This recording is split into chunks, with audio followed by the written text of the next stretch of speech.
when you mention something and then later it shows up and you're like, is my Echo Dot listening to me? And it just like gives you that kind of weird vibe.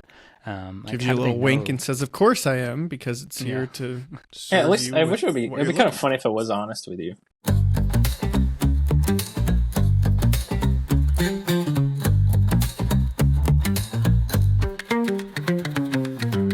We've been talking since the 5th grade, and somehow we've got more to say. Beat kicks and faster rhythm. Inflation's high, the game's too steep. Stream wars rage while we lose sleep.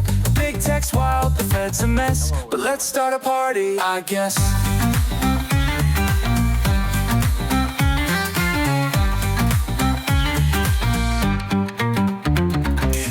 Symposium, where tangents thrive.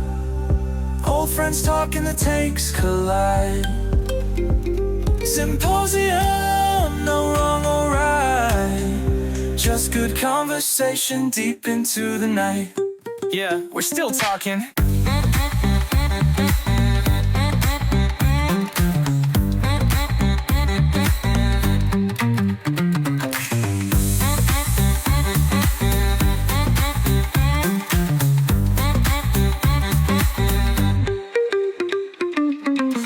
Welcome back to Symposium. So happy you're here. We've got a lot to talk about today, going through AI investment. We're going to be talking about Trump and Trump and Trump after the inauguration on January 20th. We've got a lot of things to go through, so let's dive right into it.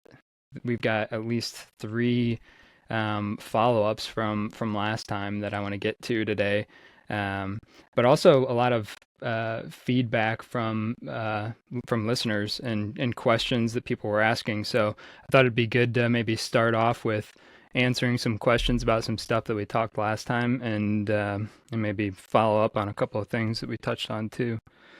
But yeah, this is what Symposium January 22, 2025. Episode Second 2. Symposium of the year. Episode 2. Yeah, After rave reviews, huge ratings, the numbers were Big huge. number two. Yeah, actually, what do we have? Very, You wouldn't very believe big the numbers. sponsorship calls I was getting during the work day. Oh my god! Got But 34 we're doing this views for the on people. YouTube. But this is for the hang people, on. yeah. So we've sworn off those sponsorships at least for another episode. Don't even Yeah. think about sending us any money. We're not responding to any requests. We do have 5 subscribers though. Yeah, and 34 We views. we had 12 But man, does my listeners on iPhone work Spotify. real well. 12 listeners. And you can also new thing I don't want to forget. Listeners out there, you can email us now. We are on the email. Symposium574@gmail.com. You can send us your thoughts, concerns, whatever you want to Yeah. tell us, and we might read it out loud on the air. Yeah, send us an email, your thoughts, your questions. We love to hear it. Comment in the YouTube video. I don't know, can you comment in Spotify? I don't think so. I don't think so. Maybe. Yeah. I don't know. Try it. We were talking about the food industry, sort of just generally speaking. And part of our conversation, I think we were talking about just the sort of crap that we put in our bodies. And we talked a little bit about how RFK was talking about banning some food dyes. And I think it was 3 days after our first symposium, red dye number 3 was banned by the FDA. FDA, Food and Drug Administration. Is that right? Yeah. Sounds good to me. And so that was update number 1. Update number 2 was ChatGPT came out with a tasks feature. We talked also a lot about AI agents.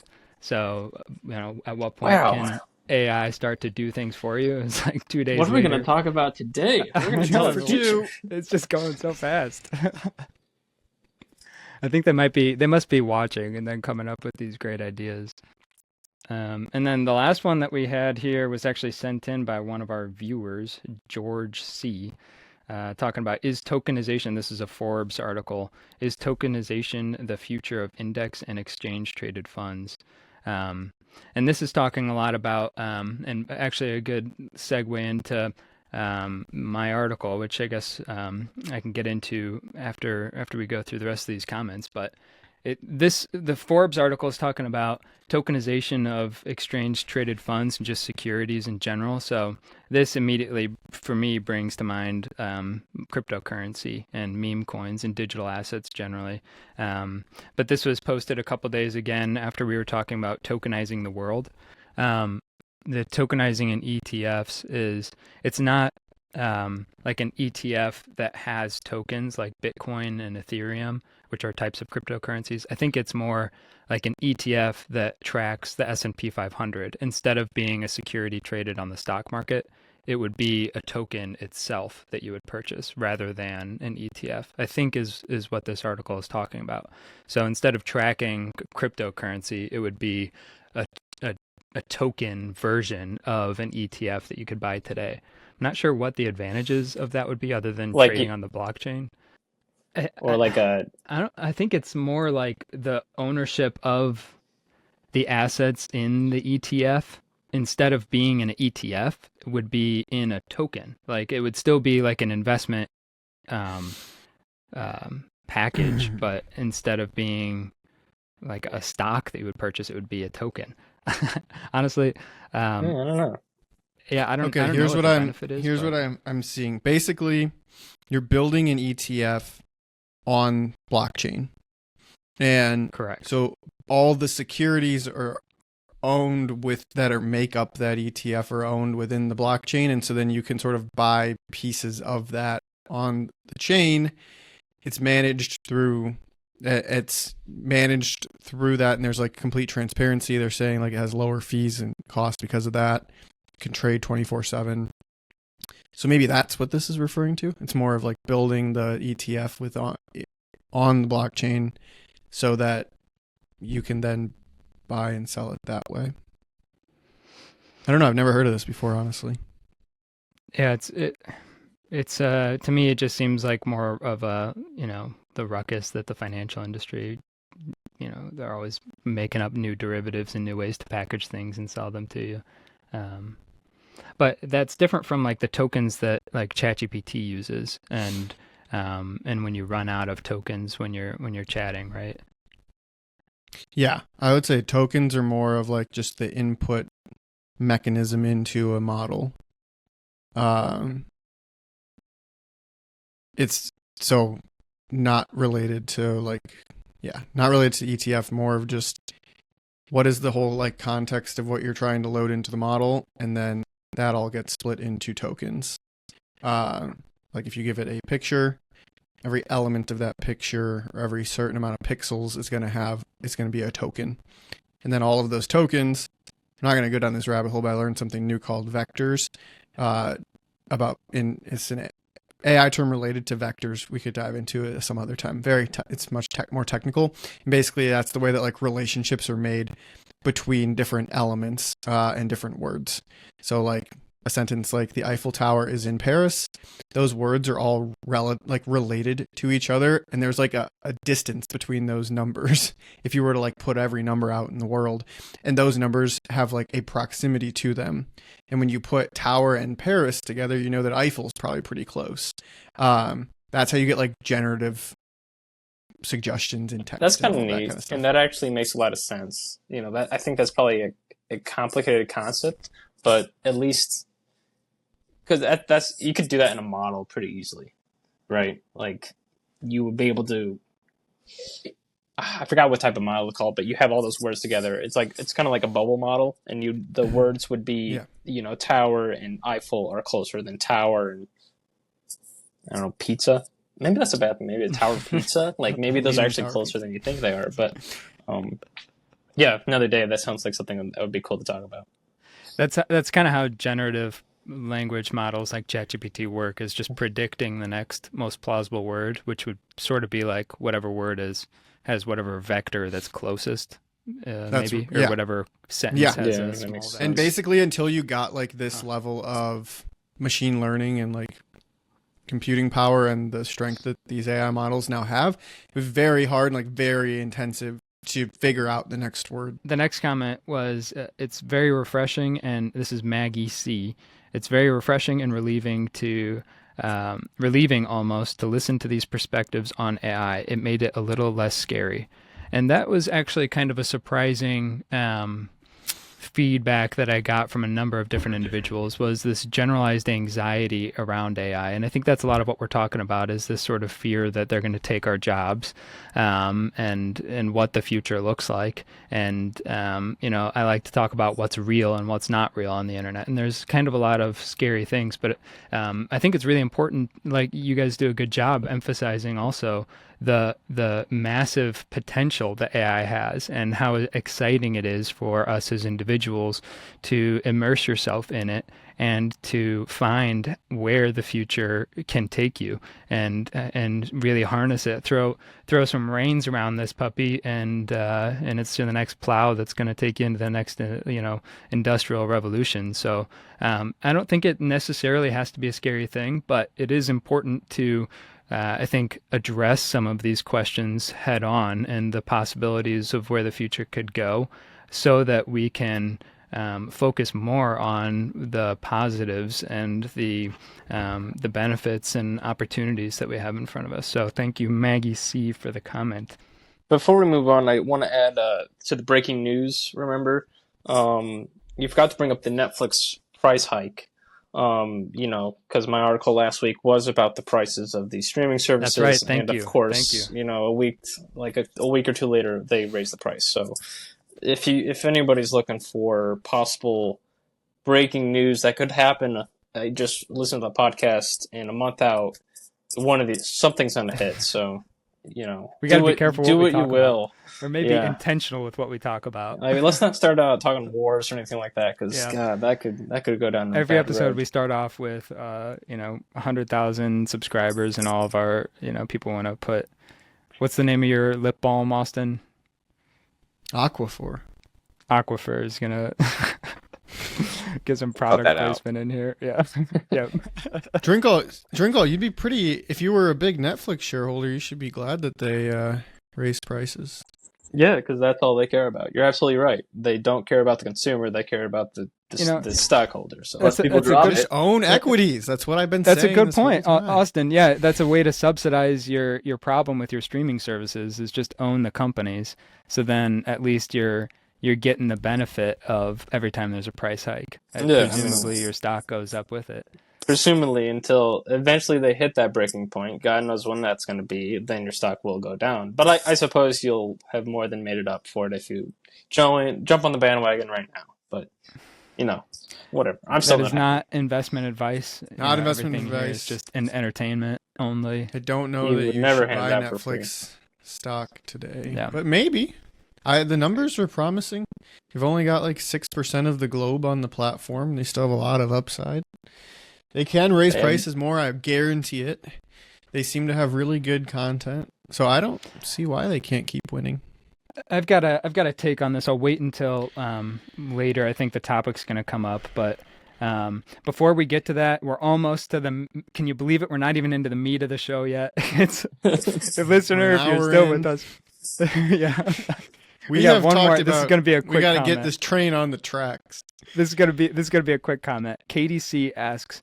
First, she says, fascinating discussion, exchange of ideas, learning a lot, some of which I don't actually want to have to think about. So there's that sentiment again about people being nervous about like AI.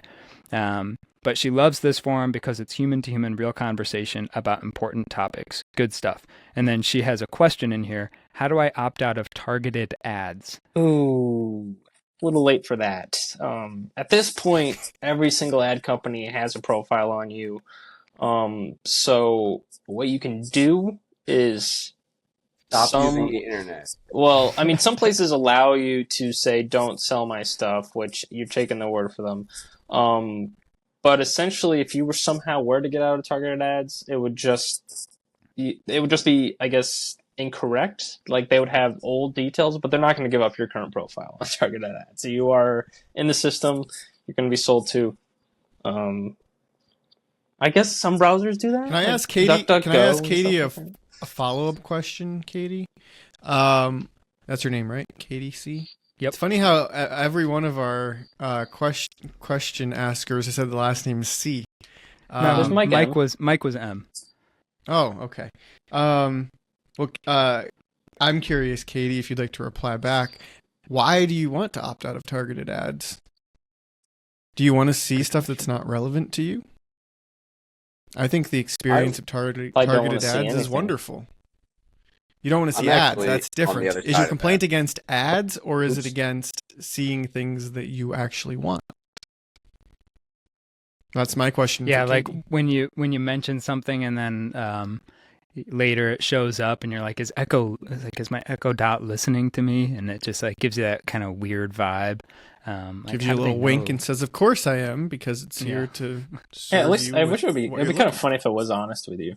Yeah. Like, yes, I heard you say this 2 days ago. I know you said not to do it. I I put it on the was, though. side of your browser. Yeah. Already, I'm So very that's where bored. I You might stand like on it. that. I always hear this argument of we hate targeted ads. They're net positive, I think, for society. That You is say, his because take. take I'd- my data. I'd rather see 10, sweatshirts that I might be interested in than like 6 women's sweatshirts, and like I don't need to see that. Show me the stuff that I might want. So Katie, reply to my question, and then let's get back on track here. Hear that, Katie? Reply. He's a married man though, not in the DM. Yeah, don't DM Austin. In the In the Gmail. What's my the number Gmail? my number is symposium574@gmail.com. Gmail.com. I'll be in the G chat Monday through Friday, 5 to 9. R.I.P. I just want to say I do not have any ad profiles on the internet of me. Since I started using the internet, every service I go in and I disable targeted ads. And I'll keep it up. All right, That's- which that's article not should we start with? Can't do Do it. we want to stay in a rhythm, keep AI going, or do we want to take a little jump over to the Constitution? Let's What take a about jump that? to the Constitution. I'm sure AI is going to be a part of it anyways. I mean, we could probably find a way to get AI into this. Non-graceful segue, but a segue nonetheless. Article I chose today,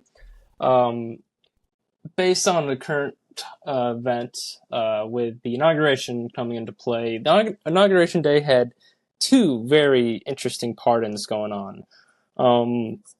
I think it is actually true that within a couple hours of leaving office, Biden did do a blanket pardon to some individuals who were not even accused of anything yet. Preemptive pardons. Preemptive pardon is what it was called.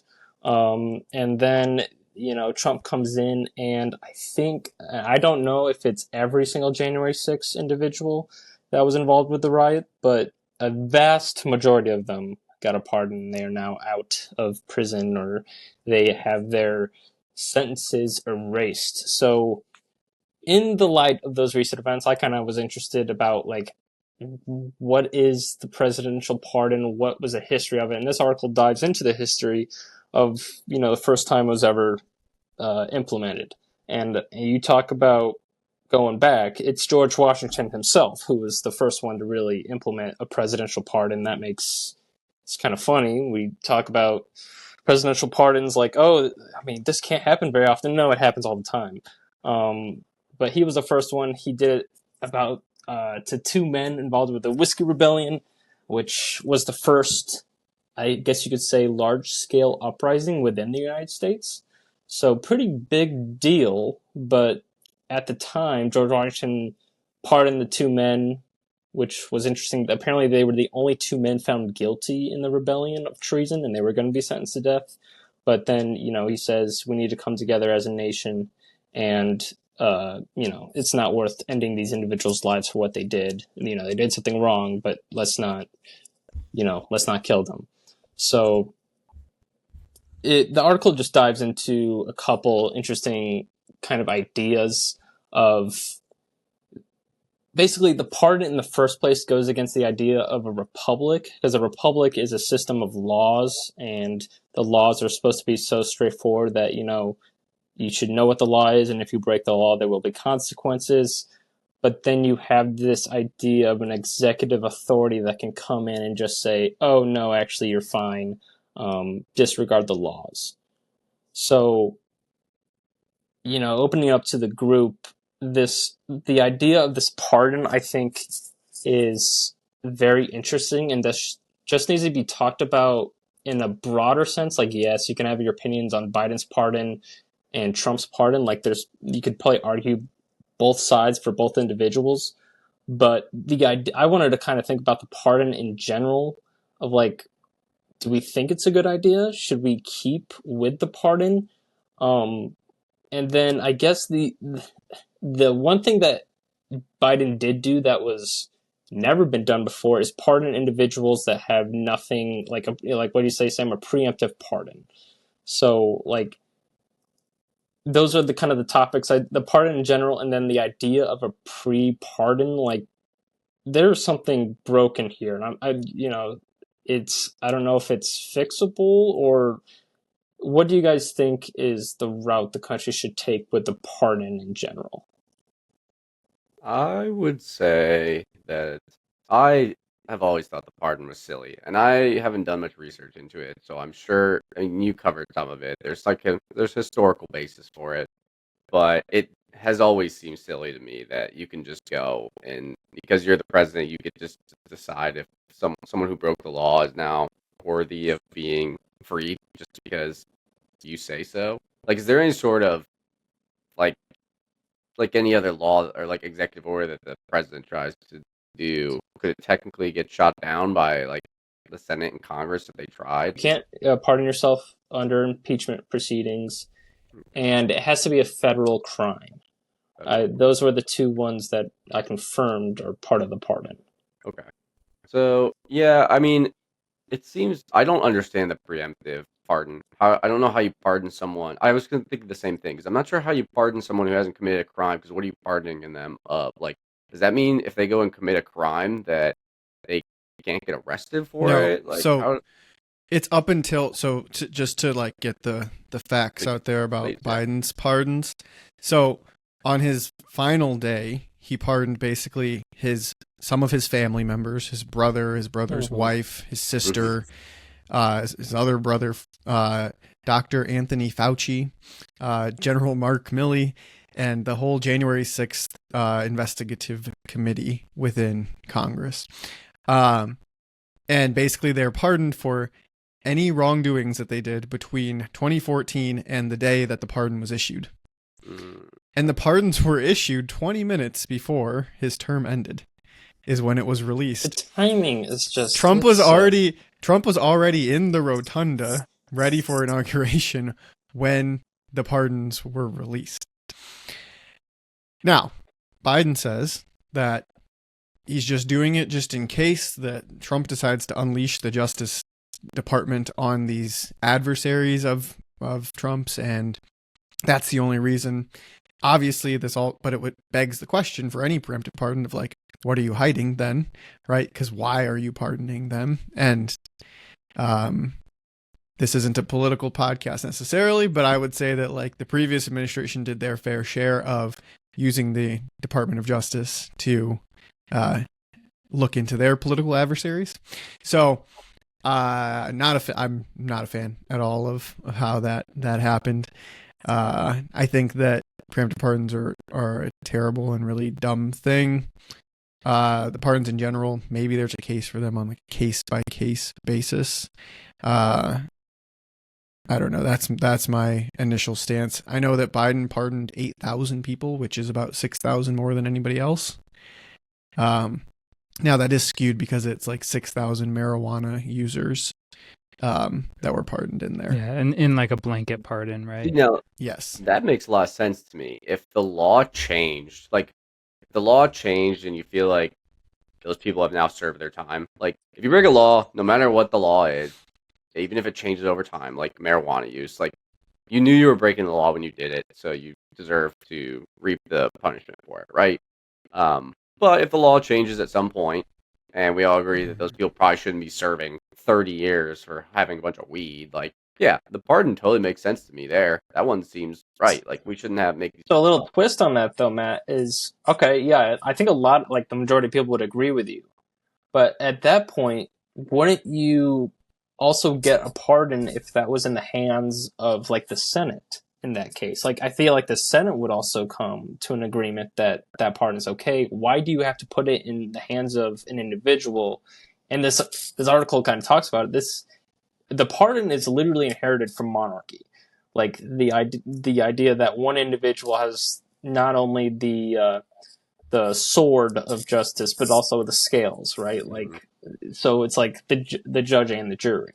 So yeah, I agree with you. Like, if the law's changed and it is a light offense that would no longer be an offense, maybe change the pardon so you can have the president initiate the idea, but then the Senate, the people, like push it through or something like that. I think maybe that's a compromise we could make. Can like the Senate give a pardon? Is that? Well, no, that's what I'm saying. The pardon would change where it's not one individual's will, right? I don't think Trump or Biden would have got away with their pardons if it had have gone through the Senate, right? So it's one of those things where you take the power away from an individual and put it in the people. Maybe, like, I don't see why that couldn't happen. I'm sure there's good arguments for it, but like, I don't know. I think that's a decent compromise.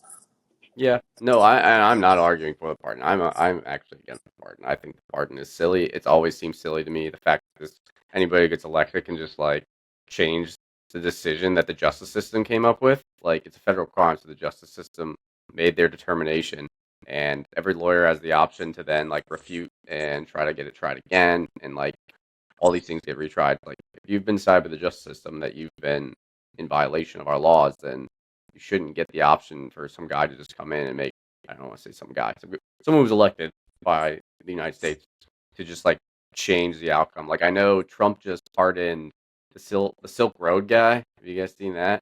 Ross Ulbricht. Yeah, Ross Ulbricht. And I don't care how you feel about that one way or the other, but that was just a promise from his campaign. The Libertarian Party wanted this guy out because his mother is like the head or does a lot for the Libertarian Party, and they wanted him out of prison. And Trump, I mean, he said he would let him out, like, when he was campaigning, so he did. And that just feels dirty to me. And I'm not even just saying for Trump, because Biden also did tons of pardons. And it's like, I don't think any one person should just be able to like change the justice system is inherently decided by us, right? Like, it's made up of the citizens. Like, we that's why we have to do jury duty. We essentially make these decisions, and that the president can then come in and say that our decision was wrong and that this person's now free. Just seems incorrect to me. Seems like an overreach of power. Do you guys feel differently? What do you think, Let's Sam? get rid of it. I think it was a mistake from the beginning. Would have been a lot better if we just would have never even done it in the first place. Pardons in general. Yes, like George Washington, if that, I'm sure he did a lot of good, but that was one thing where we should have just held the line a little bit. And I mean, it's before I comment on my personal opinion, I think it's just interesting that it seems like if you have an issue with presidential pardons, then you probably have an issue trusting the person who has the power to administer those pardons, like judiciously, like in a way that actually makes sense and not to abuse that power. So I think it's really stems from a distrust in the president, not abusing the presidential pardon. But I think, my biggest issue with this is what would Thanksgivings be like? Oh. That took me too long. oh, Did you have that one saved up? Justin started talking. That's all I could think about was how are you? What's going to happen to the turkeys? Like, do they? I don't even know where those turkeys come from. See, like, I'm just I'm slow, man. I've had a long day. What? Oh, the You're turkey right, is that's going to end up in the middle of my table. And well, what does the law that. say? Is the turkey guilty? Well, they're pardoned every year. So they must be doing something. Is that what allows? What do they Why do do they with have to them? get unless it's Is it a preemptive preemptive pardon? Oh my God, it's a preemptive it could be a pardon. preemptive pardon. Yeah, it could be. So presidents have been It doing all that started for with turkey. forever too. Did they not eat turkey in the White House? Did they not go back and kill that turkey? I don't know if they eat the turkey that they pardon. Don't advertise that part. I don't know. I think Yeah, it feels like a check against the judicial system. And so if you're for the pardon, maybe you're distrusting of the judicial system. Like Ross Ulbricht, or Ulbricht, I'm not sure how you say his name. He created the Silk Road, which is the famous dark web website that people would buy and sell, famously drugs or slave trading. I think just like all kinds of bad stuff. Also, probably some normal things, but it was basically just a cryptocurrency powered marketplace on the dark web that was anonymous. And so naturally, a lot of dark actors use that to do bad things. So Ross Ulbricht got I think 2 life sentences and 40 years in prison for creating the dark web, or for creating the Silk Road. And so I don't know whether that's fair or not. I feel like personally, if I made an online marketplace using cryptocurrency and then people started using it for illegal things, I would be like, I didn't do those illegal things. It's sort of an analogous issue to how censorship in social media was handled the last 4 years or so, putting the onus of responsibility on the social media company for any sort of bad content or misinformation rather than the person who's posting that information. So whose responsibility is it, the person who created the space to do things or the person who's actually doing the things? And so that's, I think, a broader philosophical question. But I think it's also important that sometimes the law does get it wrong, or more importantly, maybe society's opinions on things change. And so if Matt, I hear you that if you smoked weed in the 80s and you got caught, you knew that that was against the law, and so you probably deserve to go to jail. But if in 2024, 25, we make weed legal, then should those people still be in prison rotting away for the rest of their lives, or should we like revisit some of these older laws and some of these things that people were thrown in jail for? And I don't know that our judicial system is super well equipped to go back through and retry a bunch of cases. So maybe that's one instance where presidential pardons is useful, where the tides of society have just changed.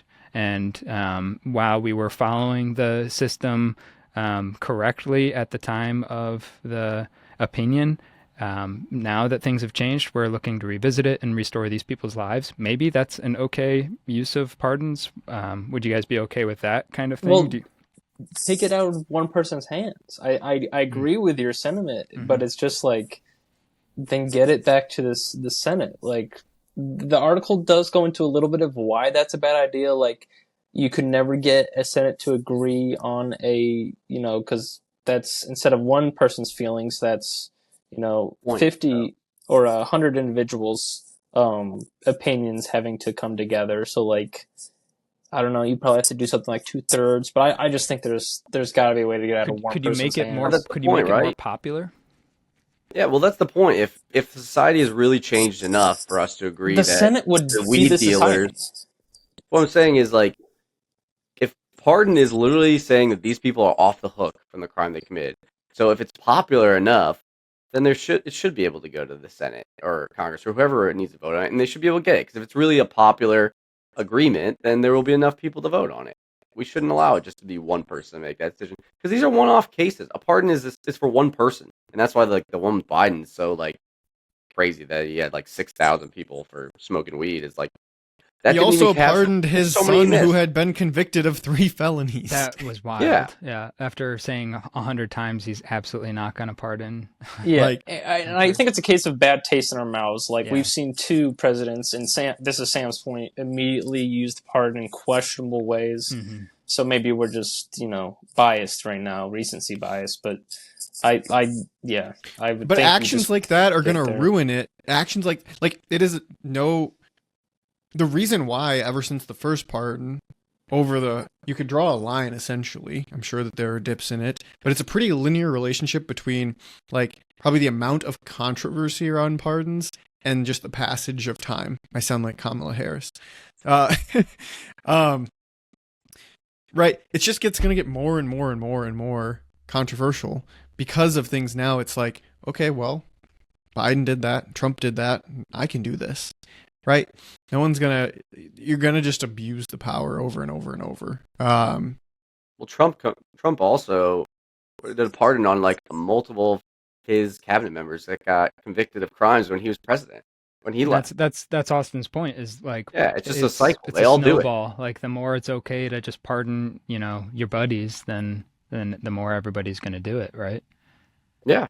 So what if it was a popular thing? And this is an idea that I have just more generally. I'm not so sure that the Senate really represents popular beliefs. I don't think they're super effective at, I think it's been the popular opinion that marijuana should be legalized for like a decade now, and that can't get passed through the Senate. And so having people's lives in the hands of the Senate, which is just like over politicized, feels like that would just be deadlocked and used as bargaining chips for getting other things passed, rather than just be like, the people want this person free, and so we should make them free.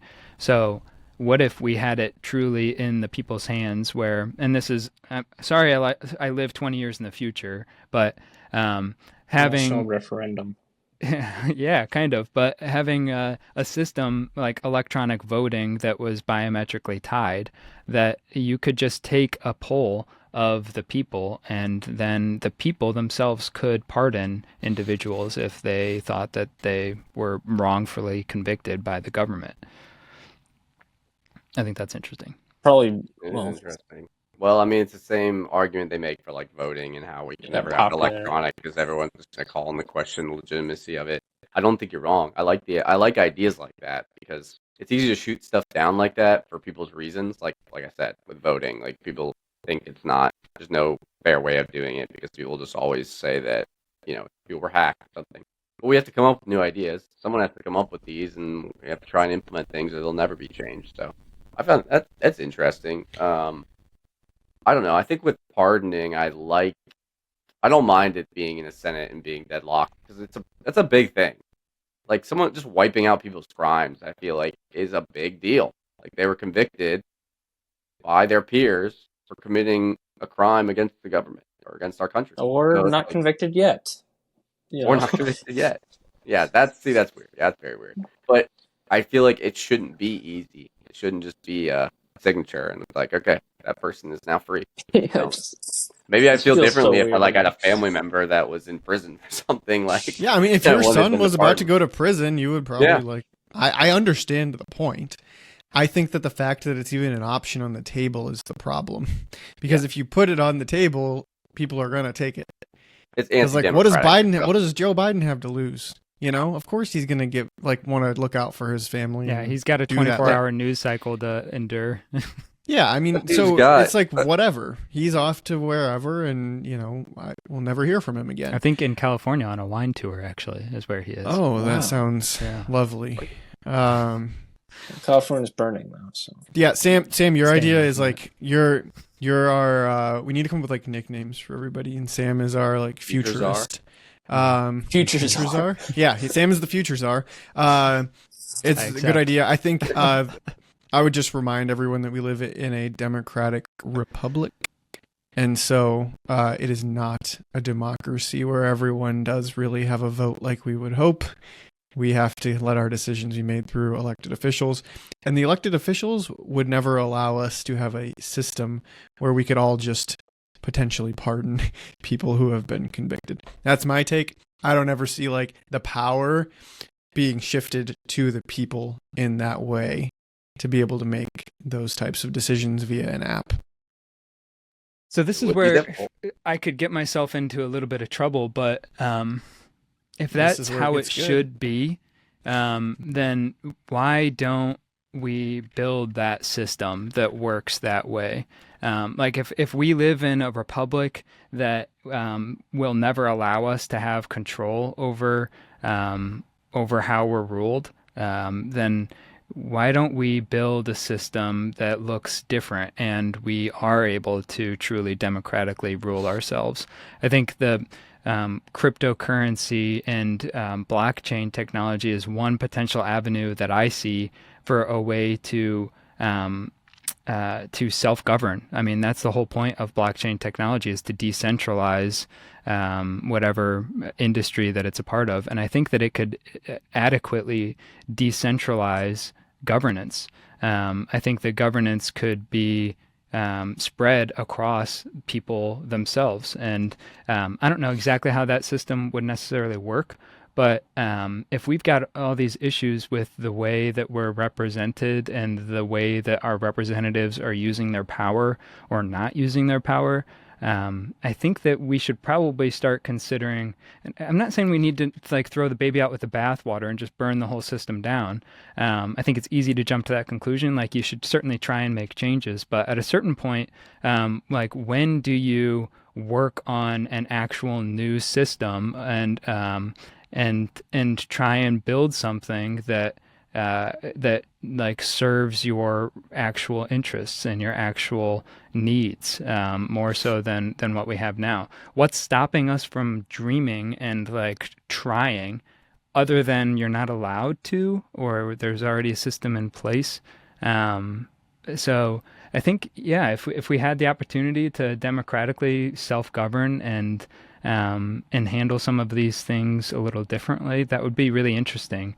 I think a lot of power abuse would be diffused, because there wouldn't just be, one individual who has no term limit in I Congress like for your 60 years. sentiment. Are you saying something? No. Okay. I like the sentiment of that, but maybe I'll get myself into trouble here too if we're gonna do that. It's the get yourself into trouble segment. I don't know if I trust a pure democracy. I don't really know if I want to give all the power to all the people. I honestly don't. Like, Yeah. in my personal opinion, the way this society is going to work is you kind of have to have adults in the room to make decisions, because sometimes people don't make the best decisions for themselves. And I think if we just, everyone starts, like, if we did the system of everybody just gets to vote on everything all the time, there's going to be no continuity. We're going to try something one week and then we vote the next week and change it. It's like, well, how are we ever going to get anything done? Because we need somebody in the room to like step up and like make the right decisions. Like, you look throughout history, there were certain time periods where like monarchs were beloved because they were good at their job and they actually cared about like ruling their people. It's efficient because Yeah. they actually like took the role responsibly. But the reason monarchies and dictatorships or empires don't work is because you get bad people. They're not You get bad benevolent. people in those positions. Yes. So you have bad positions, people in those positions who govern for themselves, not for the people. So it ends up falling apart, and that's why we moved to democracy or a democratic So I have a republic, right? solution. Okay. When ChatGPT came out in 2022, when was it? Like October of 22, I had a small campaign for ChatGPT as benevolent dictator. I think we could solve this problem by having an AI system that is programmed for benevolence. Like, a human can never be benevolent. Like, eventually you get a bad actor in there. But if you make a software whose sole purpose is like for good of humanity and truth seeking, then you have sort of the best of both worlds, where you have a dictator who, or a king or a monarch or something, coupled with sort of a democratic voice, like giving people their own power to express their opinions to this, I know. We're now, it's just too crazy, but You want Skynet. It's I out know. there. They want Skynet. Eventually, the robots will realize through their benevolence that humans are the problem. I think it's actually interesting if you did a decentralized United States government budget, just to make it like really practical and simple. And so here's the votes that everyone gets. Vote 1. Do you want there to be a balanced budget? If that passes and the majority say yes, that means, and maybe it tells you, that means X tax rate, X budget cut. Okay, so you vote on that scenario, and that scenario wins. I want to pay 20% tax. That means we need to cut $1 trillion from the deficit to get to a balanced budget. Awesome. That passes. Next, how do we cut $1 trillion? Vote on what matters. Whatever the top things are that cut $1 trillion off the bottom, that gets the money. And like, I'm talking about 300 million people voting and somehow making sure everyone only had one vote and that it's all like above board. Biometrics. Mhm. But I think that would be like actually an interesting outcome. I would be very interested to see how, if everyone had to vote, do you want a balanced budget or not?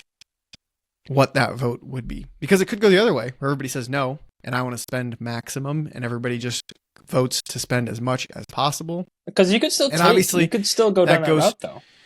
Right, With and other that questions. has a different outcome. That then you would need like probably some.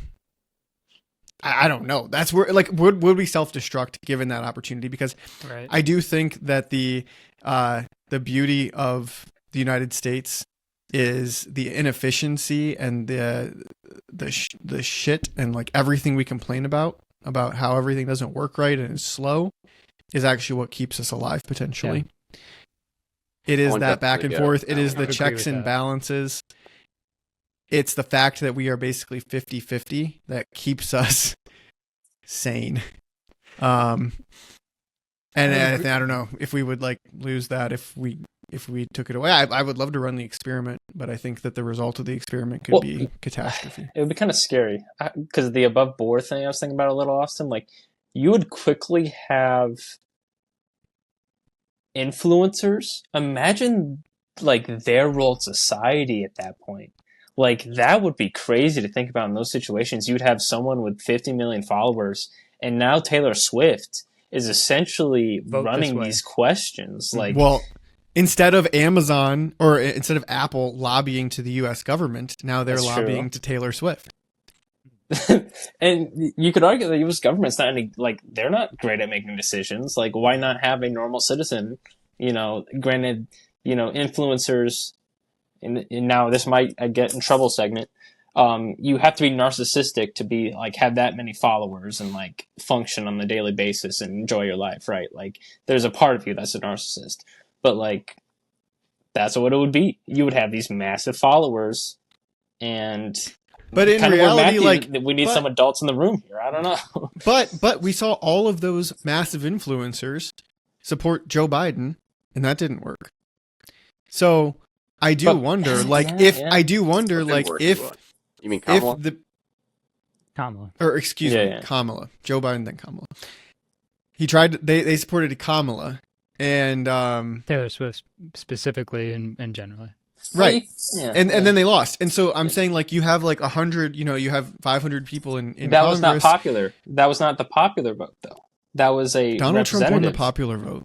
Well, I think, yeah, that was close. It was close, but he did win the popular vote. I think there's other, like, if you go to this method of Sam, so where everyone has a vote, and imagine you're on your couch, and these are not voting for people, these are voting for ideas. People can have connotations to them, and I think that's obviously how this election went. But imagine it's just it's not a person you're voting for an idea. Like, ideas they don't have the mud slung on them like people do. So like, yeah, you're voting for. Do you want a fire department in your town? You're voting for. Do you want more police officers? And maybe you will swing the wrong direction, and there will be a bad fire in your town, and nobody shows up because you voted to have a fire department. And now the next time that comes up for a vote, you vote to have a fire department. So Yeah. I think that there's like the checks and balances there, and where we currently have those checks and balances with 500 people in Congress that are representative of us. You could give it to 300 million people and let them be the check and balance. But that's not, I have no idea if this would work. I think it's an interesting idea. Having the adult in the room though, and the question of would we just like self implode, because everybody says we want a balanced budget, and we also, or maybe everybody says we want like $10,000 paychecks this year, and then we just explode inflation. Any kind of thing that we're just like stupid citizens who are thinking personally rather than as a society as a whole, and like, well that's not going to work for X number of reasons. So I think that's like legitimate, but also I'm thinking more on like what happens evolutionarily over time. Like, will we learn as a people to be able to self-govern through making mistakes? Like, will we make some really bad decisions early on because we don't know how to do it? Yes. But over time, will we turn into a society of people who know how to think about things and how to actually discuss and make decisions for themselves? Because I think the system that we have now, nobody knows what the fuck anything in Congress is happening. Like nobody knows how to think about the governance that is taking place. Like you're just kind of fed these opinions about stuff, but for the most part, people just don't want to have to think about it. Like somebody else just handle the governance for me. Somebody else make the decisions for me. Somebody else just make my life easy. I don't want to have to do any of it. I just want to live my life. And so I think over time that sort of leads us to be like totally outsourcing and offloading our agency and our ability to think for ourselves and make decisions and govern ourselves, which I think is probably degrading overall on society. Like, I don't know. What do you guys think about that? Just evolutionarily, and as a speaking societally, evolutionarily, will that That's grow us actually into? Yeah. that's actually what I was gonna speak on right after you were done. The scale of the United States is almost too large to give everyone a vote on everything because how do you keep up? There's so many different bills and so many different issues. Like we all have jobs. Maybe this ties into our no one has jobs anymore, and now we just all day we like We just watch read TV bills. and vote on how the world's going to change each day. But like right now, Badass. I do 5 not votes a have the day. capacity, and I don't think most working people have the capacity to go through. I completely disagree. Okay, Go ahead. But I think when, there are when this two. government was formed, people had no technology. They had nothing. You have every single amount of information you could ever imagine on your cell phone. And the ability to synthesize it, think with it, get any data point you could ever imagine. So Think yes, how in hard- 1776, they didn't know anything. They needed maybe some smart people to go represent them, and that was the way to go. But now, I don't think that John Fetterman is smarter than me. Sorry. I don't think these Maybe people are he is. smarter. I think you just need someone Whose dedicated job to whose do it. dedicated job is to do that. I think I don't have the time to go through every sort of bill that I'm going to have to vote on. Think how hard it is to get people to vote for the fucking president. We get like what is it, 50% this year? That's one time every 4 years to vote on the person who's that's going to fu- govern our country. And we Yeah, can't even but get you don't half the have people to to do vote. it. If you don't vote, then you just didn't get a say in that bill. And so if you But if want to I'm make a voting for a change- representative, then I do. Like my representative is representing well, me. What if it was then I'll required start to a vote? Well, I was gonna say, what if you start you could start a company where I vote on behalf of a bunch of people. And then it's just a representative. Yeah. That's what I'm saying. Wait, did we you just pay you me elect to- the representative. You pay You me elect to a take care of your representative votes. to, in theory, represent you, and their full time job is to vote on things that you would agree with. I agree that maybe there should be more accountability with your representative. Like maybe the representative, instead of having to go through re-election every 4 years or 2 years or whatever it is, but they should have to like consult with their constituents more often instead of just being elected every couple years. Because I think that would allow more agency for citizens to be like, okay, this guy, like they're not doing anything like that. I feel like is representing me. Maybe I made the wrong choice. At least let me know what's going on. Like I feel like what Sam was saying, these bills are so crazy convoluted. I'm sure if I spent a couple hours, I could figure out what's in some of these bills, but like I don't have the time to do that. And like I don't know, I'm definitely more privileged than most people. Where I like right now we're just like hanging out doing a podcast, but other people don't have the time to like dig through these bills and look out what's going on to govern. Do you think that our best and brightest are the ones who represent us? No, but I don't think it should be. I think it's what the people want, right? Isn't that who we elect? I'm We don't saying elect do our best Mark and brightest Zuckerberg. put their hat in the ring Right. to They be aren't elected? even an option to elect. No, but that's it's your civic duty. If you don't want to do it, you don't have to. But I mean, I would like those people to. But isn't that the point, that maybe the system is broken and inefficient, that it doesn't incentivize the best and brightest people to want yes, to be the I agree. representative of the vote? Yes, no, I agree, and I'm not pushing back against this. I'm not pushing for the system. Don't get me wrong. I just think we're not the first people to have thought of this. We're not the first people that thought that a pure democracy is like an interesting idea. But obviously, in the way past, it was because of like elitism, and they're like, we can't let these idiots become or vote because, or these non-landowners, these non-white people, right? Like they obviously had their own reasons for it, and most of them were flawed.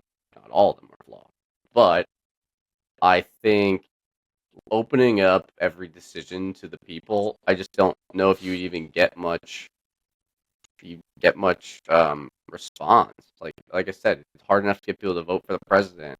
For you to vote on your everyday bills, for your, like voting in the United States. Maybe this would work on a smaller scale within your community, but I think voting on actions done by the United States. What about who's making decisions on the military? Like I don't know. I do not want the United States citizens to be making the decisions on if we're going to invade another country. I don't. I elected somebody to do that, and they have a bunch of military professionals who have spent their entire careers to do that. I don't want Justin to say, "Yeah, we want Germany. Let's take it." Like that's not what I want. But you'd only make that mistake once. Yeah, and then we get No. obliterated, and it'll be a problem. You're right. It seems a little dangerous. But I like the idea. No, don't get me wrong. I like your guys' idea of it. I just think in practice we'd have to come up with a interesting solution. I like your idea. You were saying that we would do it, or maybe this was just me, in like a smaller. You'd have to test it out in like a smaller community. You said that. That was your own idea. My own Well, idea.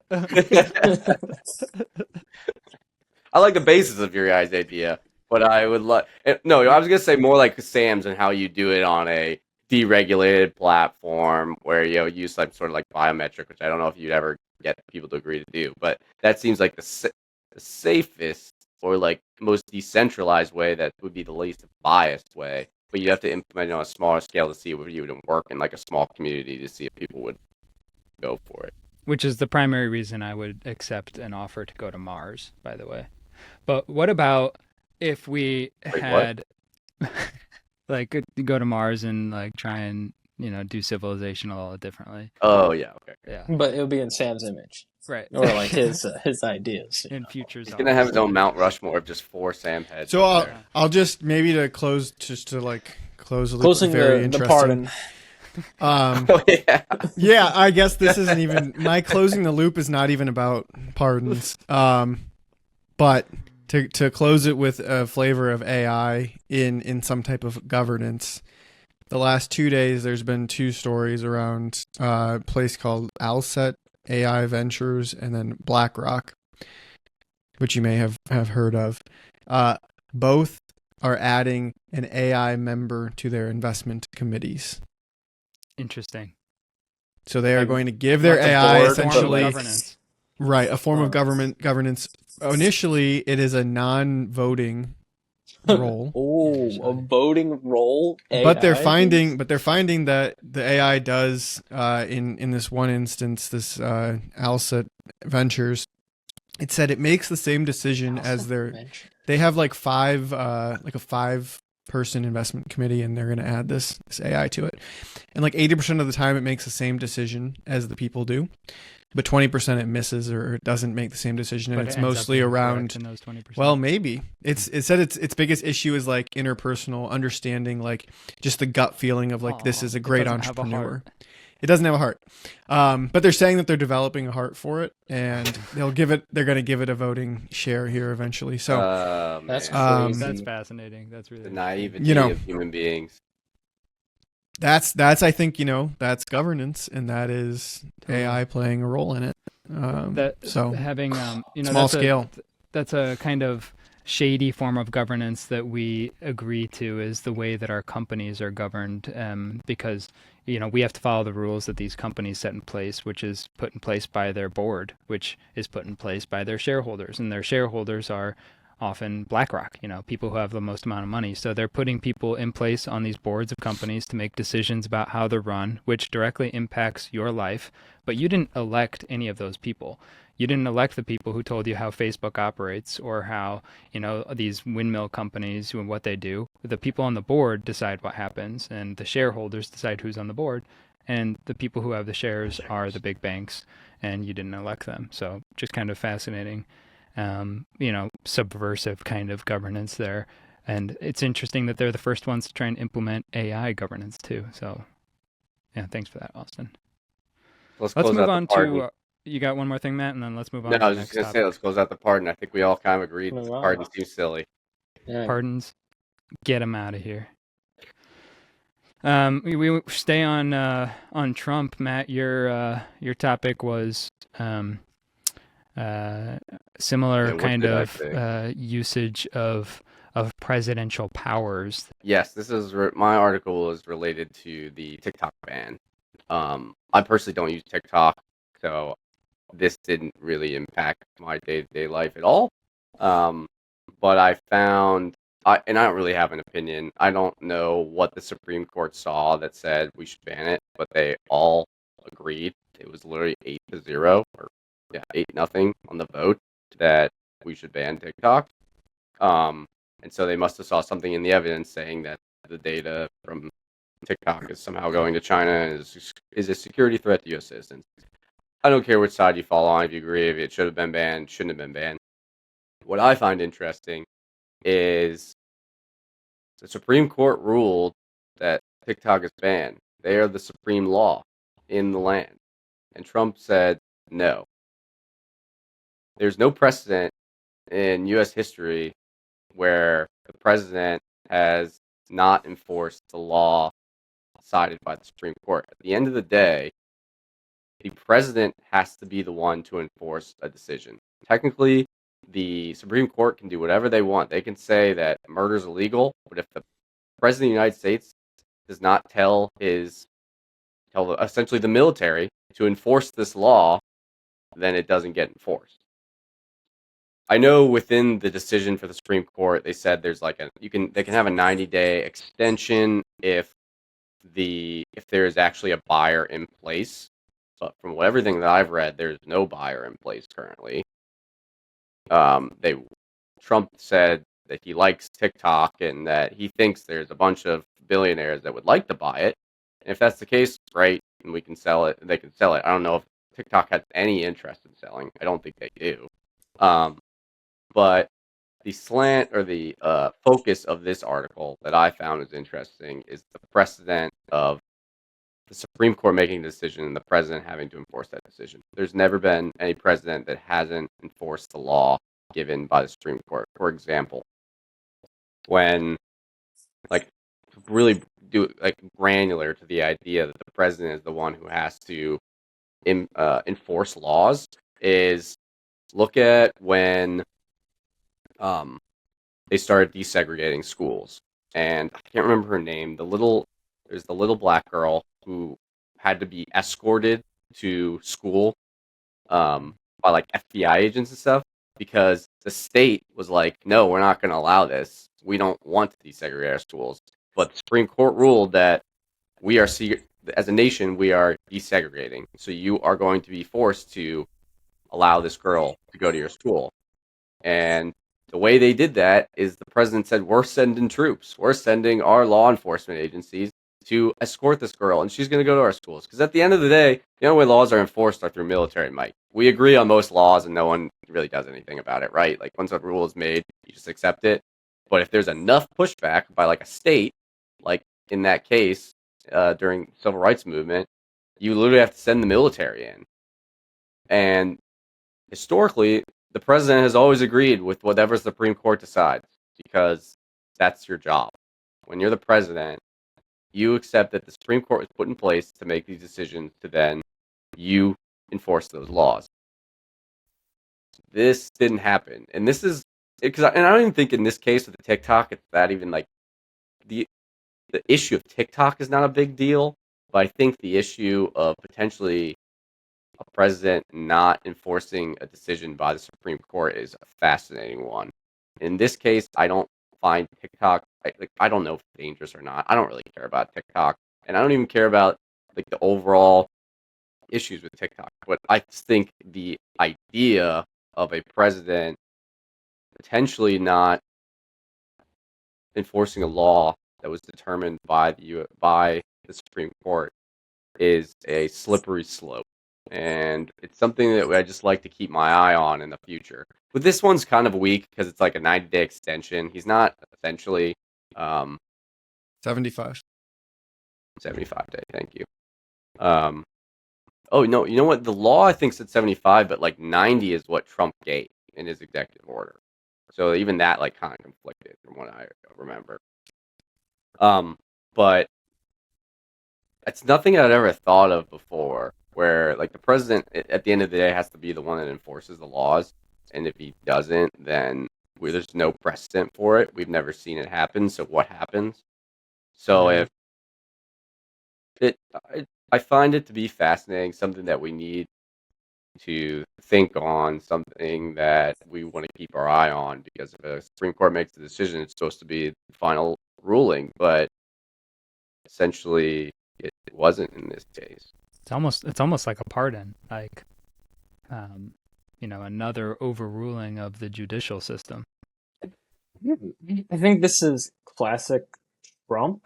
He's wading into a gray area that a lot of presidents would probably avoid trying to get into because of the optics, but he just doesn't care about the optics. Matthew, when this hits day 76 and there's still no buyer or anything like that, and he's still not implementing it, then because this apparently is a law, you can get like a 75-day extension or whatever. Like this has happened before, but like if this law, if he goes 76 days, on the 76th day he doesn't do it, then I think your argument is right back to 100%. Is like, what the heck? Like, this president is crazy. Well, there's a lot of law professors or people, experts in law, who, like, technically this extension isn't necessarily in place. Like, he put an executive order saying it is, but the law gave it an extension only if there's a buyer in place, and there's been no word of a buyer in place. That's So the only law reason. says there must be a buyer. So technically, TikTok at this moment is in violation of U.S. law by operating right now. You open up on your phone, they are breaking the law because the Supreme Court made it a law on January 19th. It is a law it is illegal for them to be operating in the United States, and so all those app stores who are also posting it are technically in violation of U.S. law right now. So Apple and Microsoft or whoever's hosting them is technically in violation of U.S. law. And so Trump had, with his executive order, he sent out notices to them saying, "Hey, I'm extending this, so don't worry about it. You can allow them to operate." But technically, that's still against the law. Like, even if Trump says it and sends them a notice saying that there's this extension, it's technically against the law still. So what if he pardons TikTok right now? I don't know. I don't know. TikTok is not a person. Can you Well, like, but aren't LLCs technically persons? it's a federal law they're breaking, so he has the pardonability. But yeah, if it's a corporation is a person in America. So like, whoa, we're wading into some weird waters. There's so much gray area here. I think it's just unprecedented. We've never. I think we're going off. I think it is precedented. I'll note that disclaimer: ChatGPT can hallucinate. However, there are two instances of previous times where previous presidents did similar things, not related to technology. In 1832, Andrew Jackson, Supreme Court ruled in favor of the Cherokee Nation, which would become Georgia. I read this too. And he said John Marshall has made his decision. I'll let him enforce it. This led to the forced removal of Cherokee people and the Trail of Tears. 1861. He said that, but he actually did end up enforcing it. Abraham Lincoln, during the Civil War, Chief Justice Roger Taney ruled that Lincoln's suspension of habeas corpus was unconstitutional. Lincoln ignored the ruling, arguing that such measures were necessary during a national emergency. I also read both of those because I was also interested. I believe the one with Marshall, the president did end up agreeing with their decision. So he initially said he didn't, but he eventually ended up doing it. And then with Lincoln, remember what I read, and I think it's what it said there, was like the Chief Justice made a statement, but I don't think it was. I don't know if it was ever fully voted on by a Supreme This says Court. I don't ruled. know. but I don't know what that Yeah, what means is as the far as Chief a Justice vote. ruling? Is that like a vote based on the entire? I don't even know what the Supreme Court was made up of in I think 18 we should figure out whatever. whatever day 76 is. We'll do a podcast and then we can talk about this topic. Okay, I It's I an just think something to definitely think on. It's very interesting that they're technically in violation of U.S. law right now, I think but that they're there still will operating. be. I think that there are plenty of Americans who want to buy TikTok. I think it'll get bought. China will sell it. And that'll be that. That's just what I think will happen in the next So 60 days. we're slamming them out on the table, delayed till the 76th day, and then we'll bring this topic up again. Yeah. Now it Because was I'm with you, pure. Matt. It was pure Trump art of the deal to have it removed and then reestablished and putting on there. Thanks to President Trump, we're back. Oh, That's pure Trump classic. Like that's how you signing do the it. stimmy checks. that's how you do.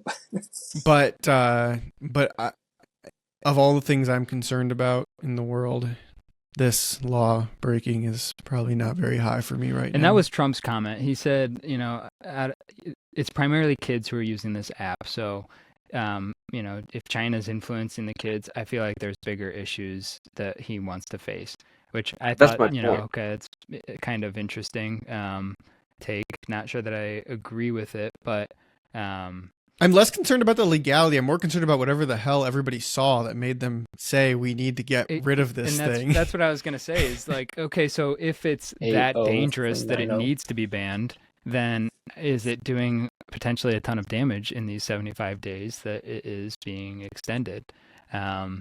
Or is it just a really valuable asset that we're trying to steal from China by threatening to ban it? Okay, so this is interesting because you guys have a different opinion than me then. Because like I said, that's not that interesting to me. The TikTok aspect, I honestly don't care The about Chinese TikTok interference with us isn't interesting to you? I mean, that's been going on. Like, let's not act like we don't spy on each other. Yeah, I it's am not more. TikTok. It's everywhere Yeah, else. what are 75 days going to do? Team, TikTok's are we been banning That's not my Teams? concern at all. My concern is the legality aspect of it. This has never been done before. And like in this issue, it doesn't really matter. I don't really care with TikTok. I mean, I don't want to say it doesn't matter. That trivializes it. But I do think it's important to keep note of these sorts of things where a president makes a decision that's never happened before in history. Our country's almost 250 years old. We've had 50. Was he 55? 50 presidents? What number of president are we on? 47. 47. 47. There have been 47 presidents, and we haven't seen this before. And I want to take note of that, just in case, like we see something in the future. I hear the your fact point. that he feels that he can do that, it's something to keep tabs on. Yeah, I would agree with that. It's interesting, and I wouldn't, because I mean maybe we don't care so much about the fact that it's TikTok, or maybe we do care the fact that it's TikTok. But what if this was some issue that was like, I don't know, like Something that really mattered. that really really did matter and impact you directly. Or the Supreme Court came out and said that abortion is now illegal. Mm-hmm. Supreme Court said it's illegal, and then Trump just said, "Actually, I don't agree with that." Yeah, and then decides not to enforce it. Mm-hmm. So Like I think that is about. a concern that I've got a judicial system that is making laws, and then I have one president who single-handedly subverts an entire branch of government.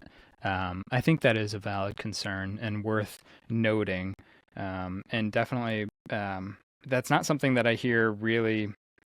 Like, people seem definitely more interested in the TikTok portion of it than the fact that he extended it, which is also interesting. But yeah, that presidential power. It's another instance of just the people that we've elected and whether or not they're doing things that we agree with. That's a perfect segue. We got to talk about Trump coin and Melania coin. Yeah, I so I mean, don't even an- understand. yet That's the another, most I mean, pressing. Trump. We can table my story. My story will be around for a long time. It's just about AI investment.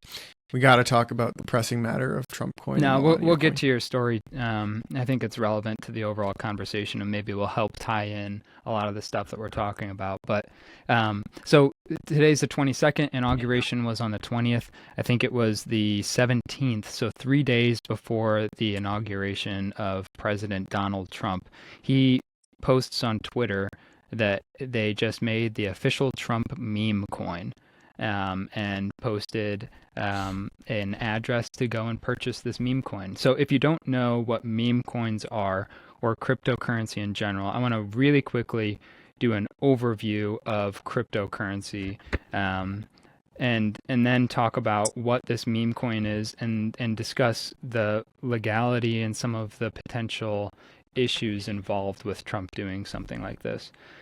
So, a meme coin, similar to Bitcoin or Ethereum, is a blockchain powered cryptocurrency. And what blockchain is, all you have to know is that it's a ledger of transactions that's distributed across a number of users. So instead of one person having a ledger of everything that's happened, now I give it to, in this room, each one of us would have a copy of the ledger. And there's a system in place to make sure that we all have the same exact ledger. So the power of blockchain technology is that nobody can falsify any transactions, because in order for us to use the cryptocurrency at all, we have to agree that every single transaction that's ever occurred in history, we all have that same ledger. So that's part of the power of what makes cryptocurrency such a useful asset. So there's cryptocurrencies like Bitcoin and Ethereum, and those are used for transactions. There's also meme coins. We'll get to those in a second. And the last one is more for utility purposes. So you can put contracts, and you can put, you can use them as sort of a fee to make transactions. So there's like a utility aspect. So back to the meme coin, that's basically you can put a picture on the internet, turn it into a cryptocurrency, a blockchain supported asset, and it enables digital ownership of an asset. And so there's all kinds of meme coins out there.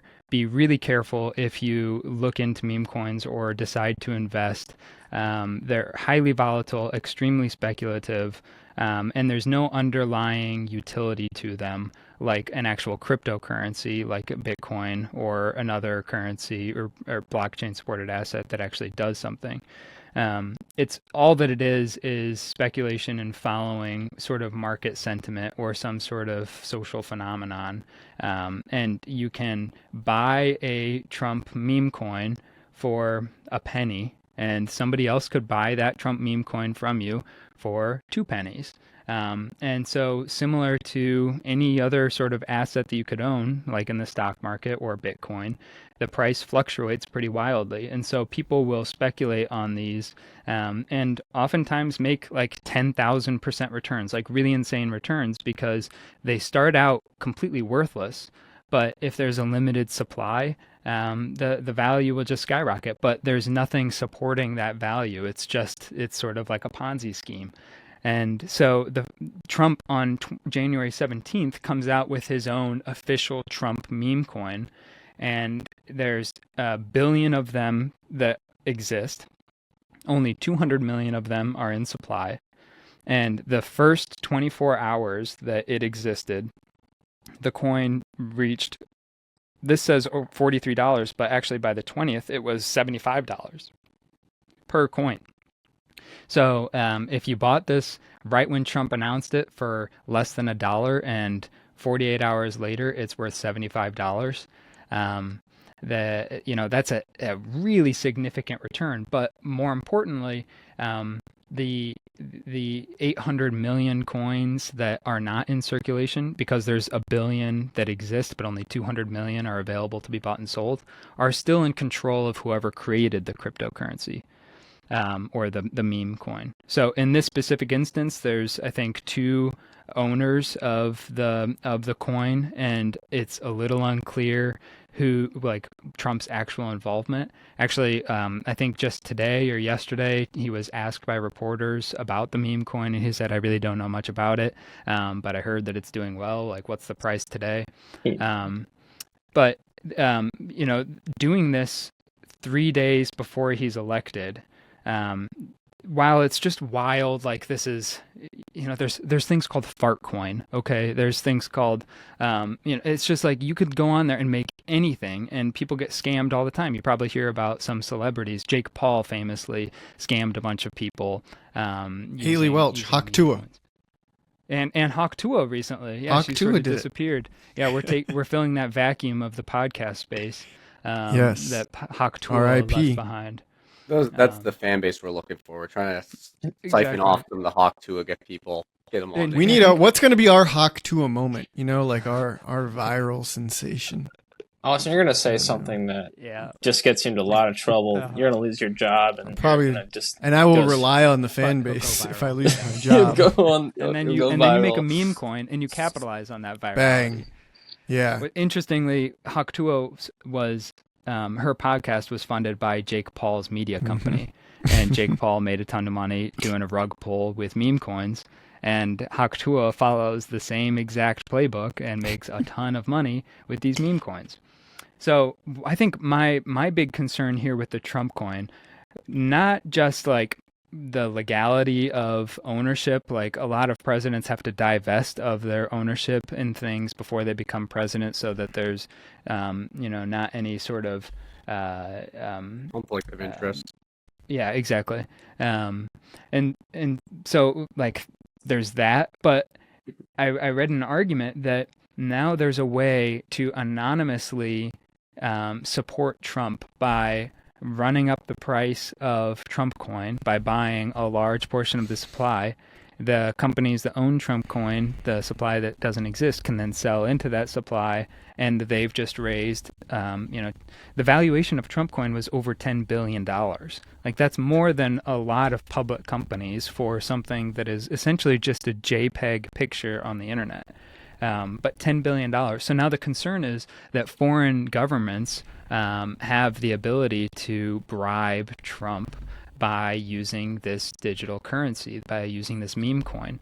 I don't know exactly the metrics of that or how it would actually happen, but it just seems like all kinds of gray area surrounding meme coins and the effect that it has on the public, but also for us internally, like what does that mean for cryptocurrency in like specifically and our opportunities within it? If the president is making meme coins, and like, does that mean that we could make a meme coin and we could get rich off of something like this? Or does that mean that the regulations down the road about meme coins or cryptocurrency generally, I've heard talks about a Bitcoin reserve, all kinds of things about cryptocurrency are now really like buzzwordy kind of things. And again, with this presidential sort of gray area that Trump is stirring up, and potential threats for influence on our government is really fascinating. Just to throw in there, I think on the 19th or the 18th, the day after Trump made Trump coin, the official Trump meme coin, Melania comes out with official Melania meme coin, and that similarly skyrockets up to about a $12 billion valuation. So just kind of wild that they're existing in that marketplace, and I'm not sure what it means going forward. Who wants to I go? did not know. I did not. I want to go know that last. There was still 80% out of circulation. That is so sketchy. Yeah. So like those individuals. So I mean that just basically means those are two individuals who are super rich, like absolutely rich if they bought in at zero, right? Or they're the creators. So I don't even know how to discuss this topic. It's scarier too because like who was it? Katie said it's scary to think about. But at least with AI, there's a lot of things we can know. But with like meme coins, there's like the gray area you're talking about is just like it's meant to be gray, right? They want it to be a little obscure so that you don't know exactly what you're investing in, and it's like Yeah. that's why these are so scary. I don't like that's why I don't like I have So a I little think bit of money, but everyone needs to make their argument of like, should it be legal or like make your like, you don't have to make a case Pick for a it, but say, stance. should it be that illegal or not? that Legal or not? stunt illegal, absolutely illegal. Okay. All right, my turn. I first would like to just address the reporting on this was terrible. Not by us, by the. This last 6 minute setup was terrible. Sam, you did a wonderful job. This is not targeted at you. I also was interested in the Trump coin when I saw that it came out because I was like, wow, this kind of feels like a grift. I want to do my own research to see because I was seeing all these articles that were saying there's a market cap of $60 billion. I was like, that's just a lie. It has to be a lie. There's no way they have a market cap of $60 billion. It's worth more than most companies. And so I'm like, okay, market cap is like it's the number of shares or cryptocurrency in the market times the price of the market. I'm like, I'm looking at his coin. He's making like, I think right now it's at $38, which makes the market cap, if you do the math, times 200 million, because he's got a billion in these coins apparently. That's a market cap of 7.5 billion. So I was like, first of all, this reporting is terrible because everyone was reporting that the market cap was like 25 billion or higher. I was Based like, off the that just total yes, coins they're that basing could off the share. exist. And like, that's not a definition of market cap. Right. That's based off the total number of shares, which does not reflect the total value of the company, or in this case, not company, the value of the coins. So I was like, That is a first of all, perfect that's just explanation. yes, that's just like that's terrible reporting. The fact that like no one did any research. I did this in like 10 minutes. I was on my phone in freaking Georgia. I was like, what is this? Like this doesn't seem right. And I looked it up and I was like, that was really easy to find out. And like most news outlets reported it wrong. That's just I mean, we could go on all day about how people don't do their due diligence anymore because it's just about getting there first, which is just dumb. And they just recycle the same headlines and the same story. Yes, it's so irresponsible. I read like 8 articles and they basically said the exact same thing, like almost word for word. And this was like BBC, CNN, Fox News, Axios. Like these are all different news sources, all different political leanings, but they all like basically said the exact same thing, like almost word for a couple of the paragraphs. So I was like, that's just lazy. In terms of the legality of it, I do think this should be illegal. I liken it to how is this any different than gambling? And gambling in the United States is heavily regulated because for a long time it wasn't, and there were illegal organizations, mobs, mafias that were funneling their money through gambling, through these massive casinos, because it was all that money was just hidden from public view. So there were a bunch of illicit activity going on, and they were using gambling as a front, essentially. And I don't see how this is any different. I am all for people having the ability to like buy things at will. I mean, you can also liken it to like baseball cards, I guess. Like that's not really an asset, but people think, oh, it's cool, so I'm going to spend. I would give you $10,000 for your Mike Trout rookie card, right? Like it's not that different than something like that. But the fact that it's a presidential candidate and then president who could potentially be involved in this, and there are strict finance rules in terms of campaigns and in terms of like funding for president is very sketchy. Even if he isn't involved, which I have zero confidence that he's not. So the two owners of the 800 million remaining coins, not yet in circulation, is CIC Digital LLC, which is an affiliate of the Trump organization, and Fight LLC, which was recently incorporated and whose ownership details are unclear. So he could be an owner of Fight, could not be, but yeah, we don't know exactly which ones probably he's involved in. benefiting Probably somehow, involved. or his Exactly. family. Yeah. But I will say the people, or not people, the 80% that's non-circulation, it's not technically worth the value of each of those, right? Because these two companies own 80% of. If they if they flooded the market with these coins, the price would drop significantly. It's just like Yeah, stock. it's Think of it just like a diluted. stock. We know exactly what the price would drop by, right? Yeah. It would drop by, In a it would be rational worth market. a quarter of what it's worth. Yeah. It would be, yeah. Well, they could make their money though. Well, I think I did You would read have to that they release have to money hold to it the market. on. They'd have to hold it on for a couple, like an X amount of years before they can sell. But it's Mm-mm. still they There's no do rule. have the power to screw people over at this point. In the market, in the stock market, there is. In meme coins, there's not. There's no rule on how long they have to hold their assets. So they could flood the market right now if they wanted to with 200 I million. think they plan to sell them over the next 3 years, but they can do it at any point. And I think that's like when they do it. If there's only 200 million in supply, so if Russia comes in and buys up a ton of Trump meme coin to get the price up to $80, like I'm guessing we'll see just a series of crazy spikes in this coin over time. Because that's how you make money with this. Is if you flooded the market right now with those 800 million coins, just like Austin said, it would be worth a quarter of the value. But if you first run up the price to $75, $80 and then sell into the run up, now you're actually generating money. And maybe the price should come back down even lower after it settles, but maybe it doesn't, because now there's a speculative nature to this. And why was it even at $8 billion in the first place? Like, who says it should go back to $8 billion after you sell into a big run up? So I think that's one way that you can sort of cash out of this thing over time, with the help of other people who are manipulating it by running up the price. You legal Right. or legal, Sam? I mean, making meme coins legal. I think that they're, first of all, I want to disclose I'm a proud owner of 1 Trump coin, and 5 Melania coin. Oh God!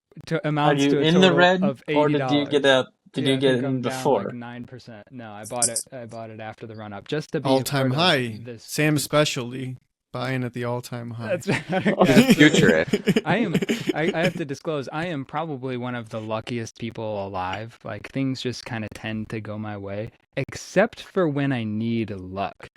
Then I almost exclusively lose. Like, any form of gambling, any form of like, come on, I really need this, I always lose. So yeah, don't buy Trump or Melania coin, because after I've bought in, it's definitely going down.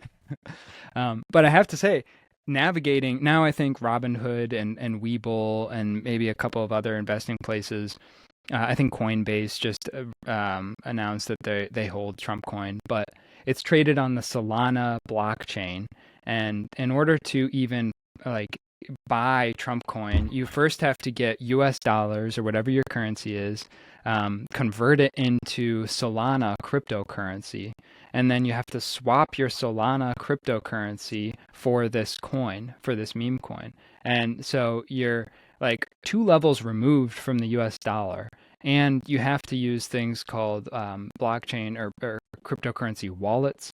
The way that you exchange funds between these wallets is not like it's not as easy as banking systems are. There's a lot of room for error for sending things to the wrong address, or for having just tokens just being lost to the nether. If you screw like one tiny thing up, you can just lose your money. Like, this is an insanely speculative and risky part of the market, which I think is part of why it's so wild that Trump did this. So I think, while I don't think it should be illegal to be messing around in this space, I think that there definitely needs to be a harder look at the regulations surrounding how it operates.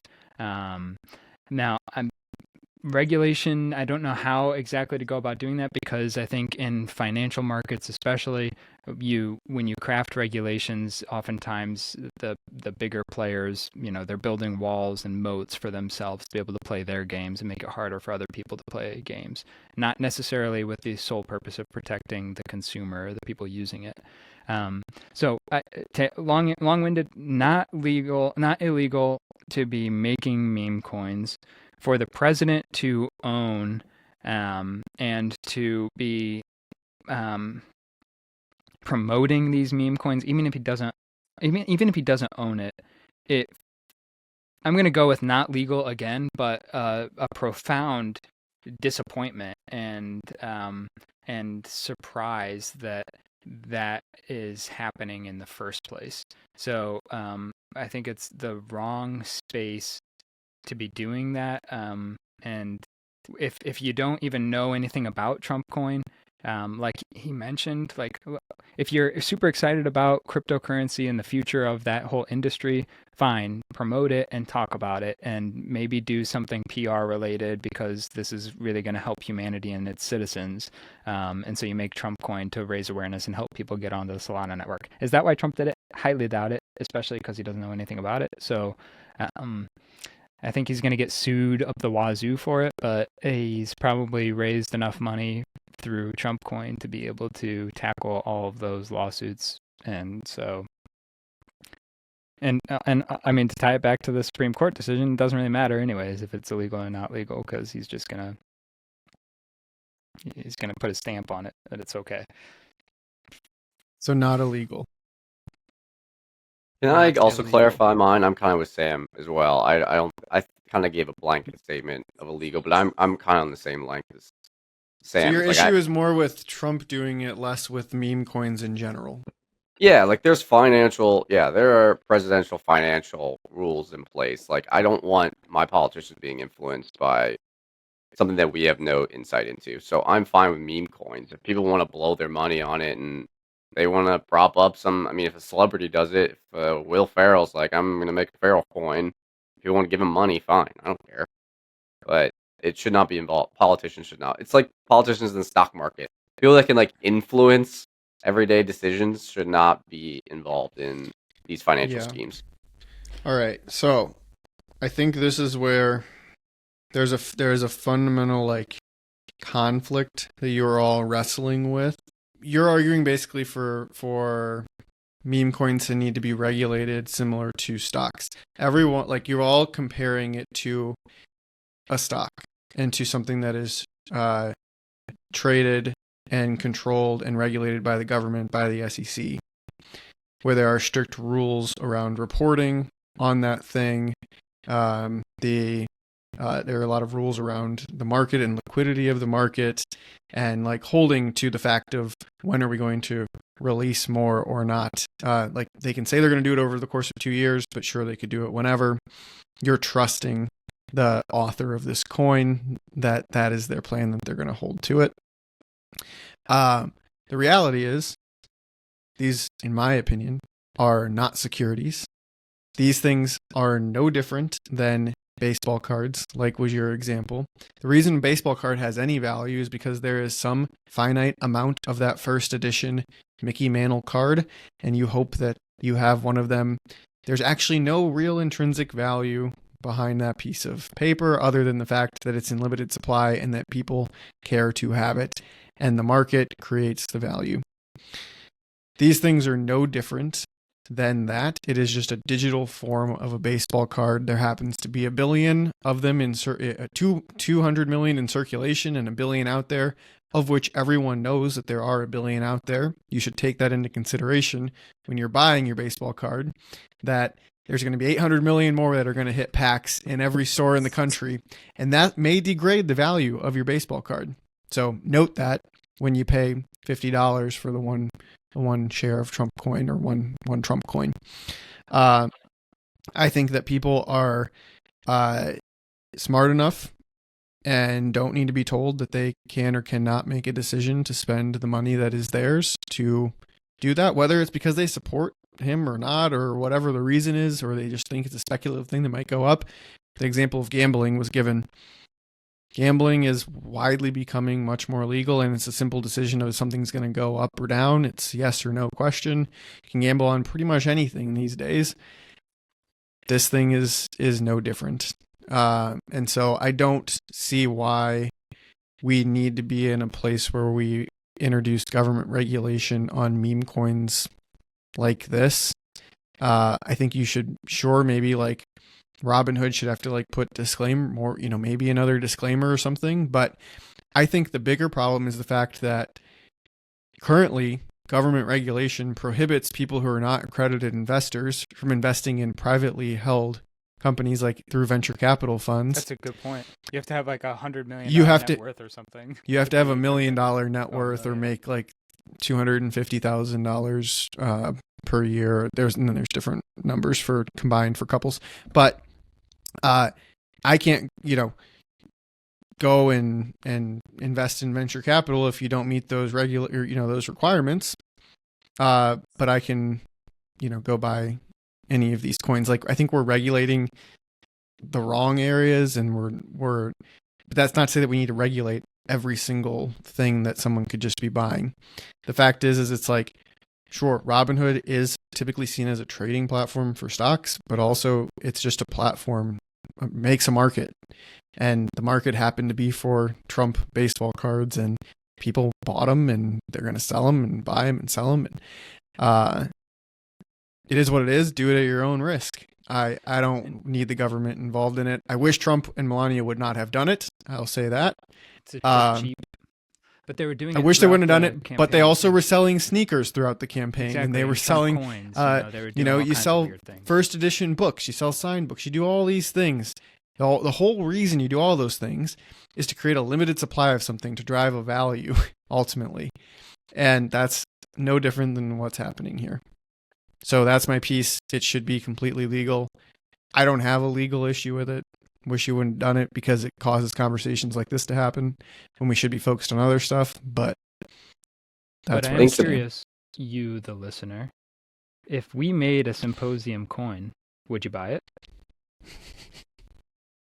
How many are we going to Let us know. release? 10 billion? No. Yeah. No. Yeah, 10 billion, and then you make it like 1/100th of a penny per each, and then we just suddenly have $100 million. Like, I also don't know if there's been any like court cases tried in these instances where like there is a true rug pull that happens. Like if they did decide to just flood the market with everything or sell, basically sell the existing shares into the market before like the time that they had committed to. I'd be curious if any of those cases like have been tried in some of these other big rug pulls. Just I doubt that they hold up because you can put whatever you want on a piece of paper. It's not like a binding agreement. Right. I don't think between any of this. This is not a security that is regulated. This is just a baseball card on the internet. do you guys want to make a Symposium coin? Yes. I'm in. Yeah. You can do it. You can do anything with ChatGPT. Simp, SYMP. Look us I up. would say Coin for that Winston? all it takes in anything like this is one bad actor to ruin it for everybody, though, right? Like in this it's already case, happened though. There's been so many bad actors. Yeah, Trump's not the there's- bad actor that caused this to be ruined. There's already been a ton of coins that have been totally It happens fraudulent. all the time. nobody. I mean, at least me personally, I could care less if people are losing money on this. If you're an idiot, or maybe you're smart and you know how to throw your money in at the right time, pull it out at the wrong time, or at the right time, whatever. Anybody can throw their money wherever way. The fact that it involves there's some anonymity to the fact that people can give money to something that is owned by the president of the United States without us knowing is nefarious. It just is. Yeah, I think that's the part of it. Maybe That's if what I had think to- people's concern are. I have no problem with back. the coin. I agree with you, Austin. It's a baseball card. Like it is. Anybody who wants to buy it, go ahead. The liquidity is very easy though. It's not like buying a shoe. Like they have to ship it to you, or you got to go buy it. They'll have your record of your credit card. Like because it's deregulated or decentralized, it leads to nefarious acts potentially. And I don't even want to say that Trump's doing it. Who knows if he is or not? I mean, who know if we're just guessing? But the fact that our president is involved It's a bad is look. dangerous. It's a bad look. Yeah, it's a slippery slope. Like that's kind of the trend we've kind of had today, or at least maybe my topics. But it's just a slippery slope. Doing some unprecedented things that no one's done before that could lead to nefarious acts. It's just the president of the United States is supposed to be a leader and usually be someone to look to, not someone that you want to question if he's doing things legally or not. You know, it's just it's just I agree with you, and 100%. I think it's a bad look. I wish that he hadn't done it, but just that last comment that you made, a leader often is doing things that nobody else is doing. And so whether or not he's leading in a way that we appreciate is another thing. But, leading by making the official Trump meme coin and using that in some way to effectuate his goals in his presidency, I think again comes down to whether or not you trust the leader. Maybe that enables him to influence governments in a way that is beneficial to the United States and to its people. Maybe you don't believe that, and maybe it's just going to be for personal gain. But I think there's something to a lot of this slippery slope discussion that is a lot of this we've been saying we'll have to like sort of wait and see how it plays out. And so, people have all kinds of opinions on Trump and whether or not he's a good actor or a bad actor, or whether he's in it for himself or for the people.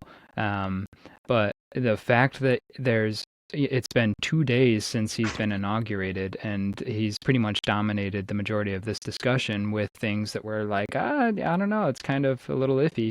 I think that's maybe the things that he's doing isn't what you look for in a leader, but that kind of change and that kind of it's a form of leadership, whether or not you like it, to be doing things that are different and that maybe haven't been questioned before. So I think it's too early to judge the outcome here, but I think it's not too early to be really, really, really skeptical. yeah. No, I think that was put correctly. Like I'm skeptical. I am not accusing Trump of doing any of these things because I honestly don't know. I mean, he's trailblazing in either a good or a bad way, and we don't know yet. I just like to get it out in the ether, at least to be discussed, so that people are aware. It's just these are all things that are important things because I'm sure most leaders who make decisions that are unprecedented go one of two ways. Like, you either go down as someone that everyone admires, or you go down as someone that everyone despises. Yeah. And so this feels like one of those type of situations, right? Where like we need to just be aware that these decisions can happen, or these decisions are being made at a very delicate time.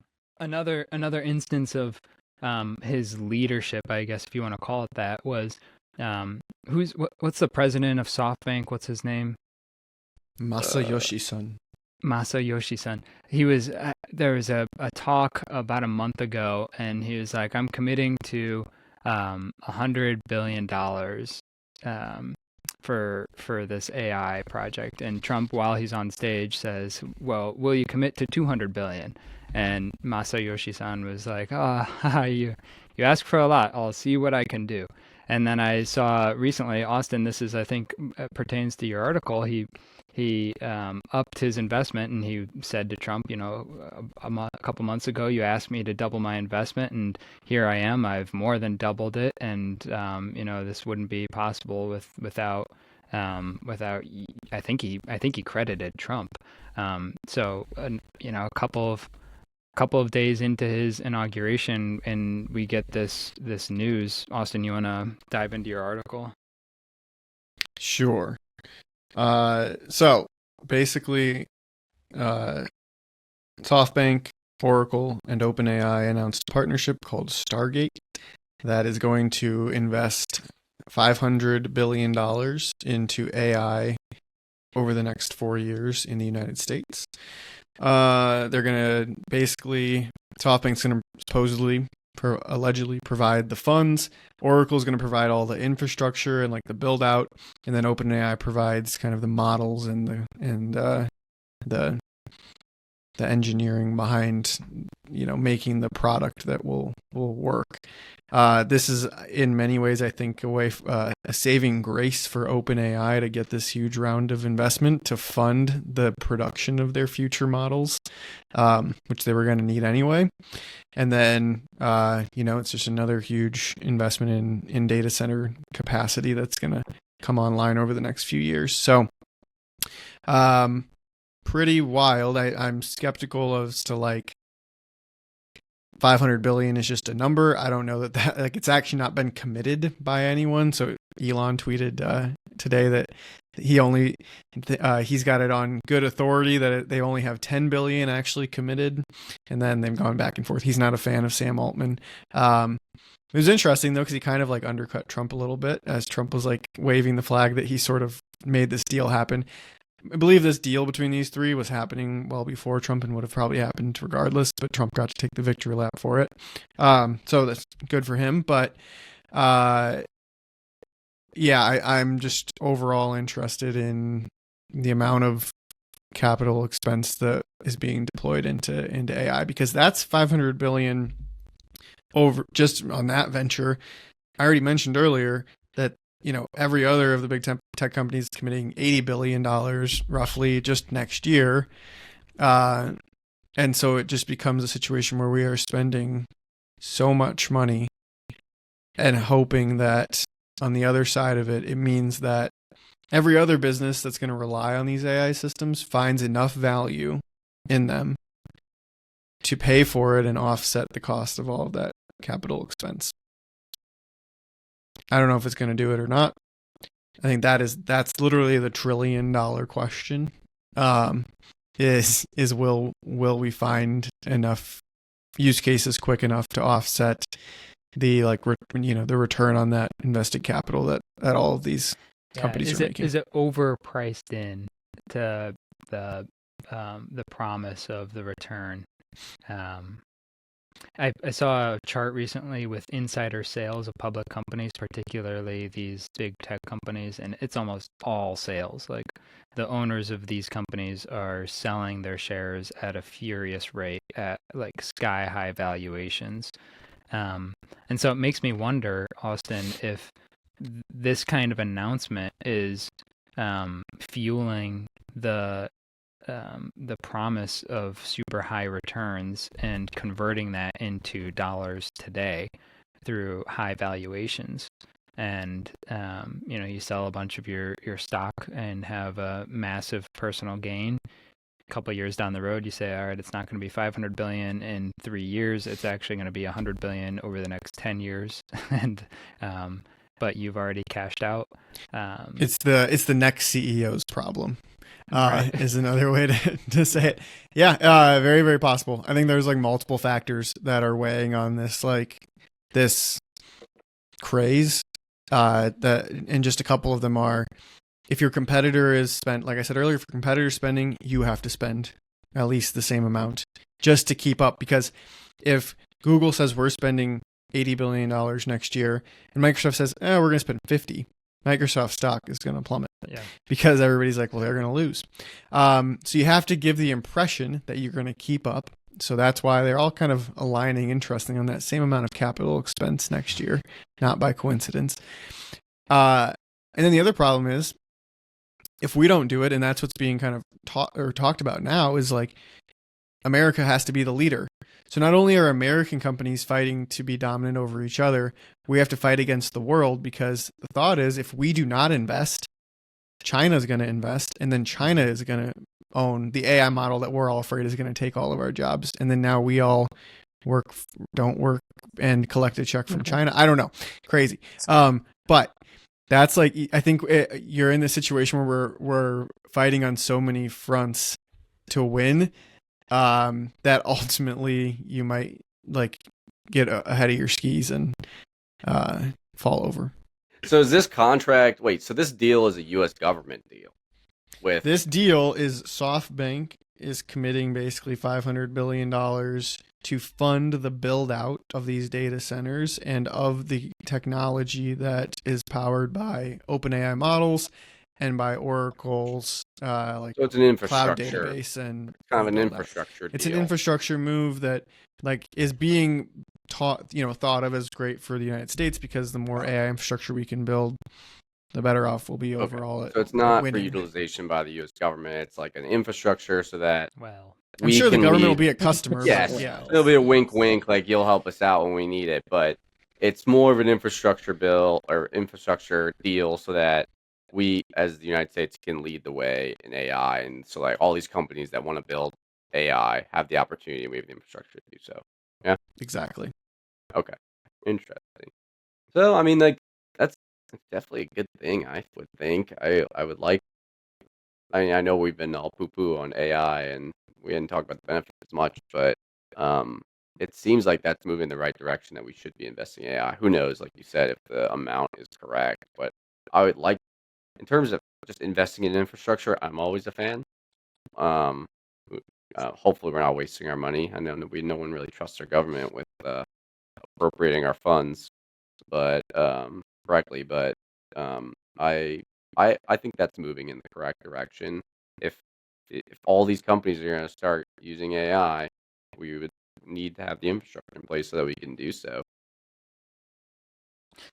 and to tie it, we said earlier, in the near term, our responsibility is to just be the best users of AI, and to harness that, the plow. And so I think you can probably extend that or broaden it to like the global playing board as well. And it's probably in the United States' best interest to be the best at AI, just as it is for us as individuals to be the best at AI. And I think China is a massive competitor in that space, just with total amount of data that they have, which I think is more valuable than models, and infrastructure. So I think it's good in terms of competition. Again, I don't know if it's good for society or humans in general. That's a whole other conversation for me. But in the terms of AI race, I'm like, yeah, great, good job. Anything, Justin? I'm waiting for the cascading effect I was talking about earlier. I think there's too many companies that are investing so much money and they're not going to see the return that they think they're going to see. They're just bought into the hype, and AI is honestly, it's going to be the tool that everyone can use, but it's also going to be the tool for the big boys to get ginormous. Like there's no reason that they can't, since they're in the best spot to use this technology, to take over. I mean, you talk about the American dream, and like that's still going to be possible, but there's going to be no competition. Are you kidding me? Like these tech giants are just going to rule everything. If you even make a blip, you're bought out. You're now Microsoft. So like there, I think, and I'm going to save, that for another episode, like the discussion of competition in the United States. I mean, I think it's like the quiet part, saying it out loud, like it's not really a thing anymore, right? It's these big tech companies and it's a race between them. There's no mom and pop shops anymore, right? Like, is that good for society? But to go back to AI investment, I mean, I thought funny if Austin, Musk saying like, yeah, we only actually have 10 billion. Like, this sounds like it could get dysfunctional really quickly with this much money and like these giant plans in place. So we'll see. I'm kind of doubtful this works like this, especially because Trump loves his wins. He loves exaggerating stuff. And I know that this probably has a contract, so they probably wrote down this money, but it's probably being blown out of proportion for what it is. In fairness, like I don't trust Sam Altman. I think that OpenAI is pretty shady. So I don't believe that this is, which is where I go more to the fact of just like the question of the level of investment, and like that international competition and like the self-fulfilling prophecy that it becomes of, we'll never stop investing. Yeah, and less around like what'll have check. You should remember that Masa and SoftBank was one of the primary bag holders of WeWork. that put in a tremendous amount of money in WeWork at like the top valuation, and that was not one of his better investments. I would say, like, as we start to wrap here, one interesting like data point to spend some time looking at would be U.S. labor productivity, and basically what you'll see is, like, when the internet kind of came into corporate America around 98, 2000, that time frame, for the first kind of 4 or 5 years, there was a rate change, a step change in the amount of in the productivity that we saw from the workforce, because you got something like Excel, where now you can be a lot more productive relative to the calculator on your desk. The question will be, is that started to plateau, right? After everyone kind of got off at the office suite and got all of, the internet and systems in place into corporate America, kind of plateaued. We haven't seen that much of an increase. The question really will become, how much more productivity do we get? Do we get a slope or rate change in productivity of the U.S. workforce, and does it sustain for years to come? Or is AI a blip where you get a change for 5 years, but then it levels off, and then we used up the benefit of what it was? I don't know what the right answer is. We'll have to wait and see what the answer is to that. But that's going to ultimately determine, if this is the thing that fuels our substantial GDP growth and the overall returns that everybody's hoping for. We hit on a ton of topics. To close us, don't forget to like, subscribe, share with a couple friends, send us an email, symposium574@gmail.com. We want to hear from you. Put your comments below. We love to see those. Yeah, you'll probably get a nice shout out. Yeah, we'll feature it in the next episode. Yeah. All right. See everybody. Roll Symposium song again. Symposium, no wrong or right, just good conversation deep into the night. Yeah, we're still talking.